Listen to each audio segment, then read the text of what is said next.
Georgia and this is The Sound of Georgia.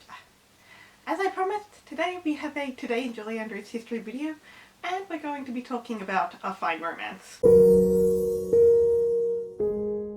So this one is actually kind of interesting, because A Fine Romance is not the original title of this film. It's an Italian film, so the original title is this. I'm not even going to try and pronounce it. I'm sure I'll botch some of the other pronunciations I try and do in this video anyway. And that and A Fine Romance are not the only titles this movie had. Depending on where you were in the world, it could also be known as Afternoon Tea in Bed or A Touch of Adultery. But considering the one that's most used when we're talking about Julie is A Fine Romance, we're going to stick with that. And even though it was an Italian film, it is in English. There is some Italian spoken, but Julie didn't have to learn the language to do it. Her character's from England, so her dialect's in English. And because it was an Italian film, it was released in Italy, obviously, first.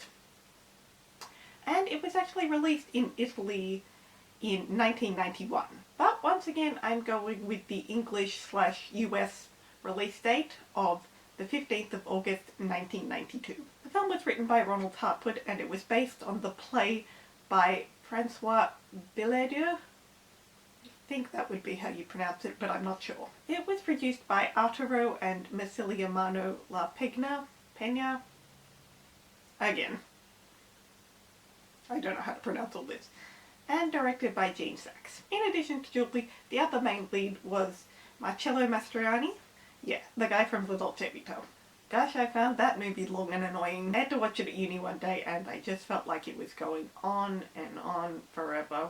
And I couldn't understand what was happening most of the time. I did know of it from, actually of all things, a movie Christopher Plummer made with Shirley MacLaine called Elsa and Fred. So for 20 minutes that movie was enjoyable enough. Back to A Fine Romance. It was a huge flop, no matter where you were.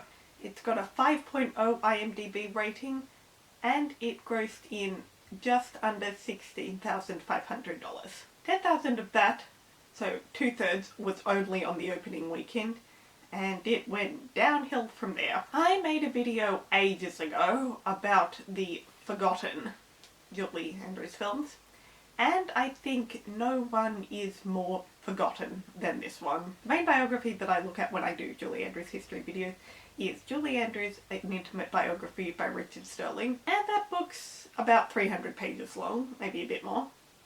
And the amount of time dedicated to A Fine Romance is less than 1 page. It seemed like the characters Julie and Marcello were playing were the characters they had been playing their whole lives and that the public kind of believed them to be. Julie apparently said that Marcello was the easiest, most natural man to work with. He's a darling human being, very gentle and kind. So I guess if nothing else, it was fun behind the scenes between the two of them. But still, Richard Sterling called it the end of Julie's film career for a very long time. And indeed it was. She did barely anything between when this movie came out and 2000, which was when she made her next non-TV movie, that being Relative Values.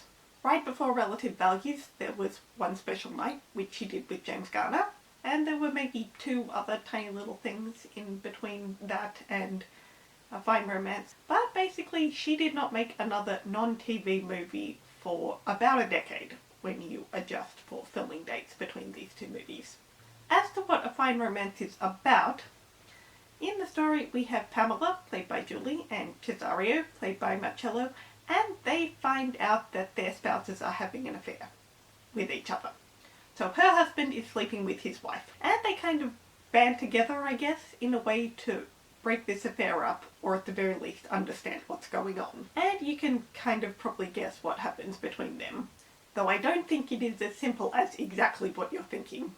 And yes, I do mean think. Most of the time I don't actually watch the movies I do Today in Julie Andrews history videos about before I make the video. And that is mostly because I have seen them enough times to form an opinion about.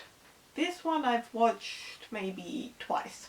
So I thought maybe it would be a good idea to watch it for this video, but in the end I didn't really feel like it, so I didn't. Besides, I don't like to spoil things too much in these videos, and so I think the fact that I didn't watch it in the end is very telling. Honestly, I'd say skip this one. I can remember probably 2 scenes from it.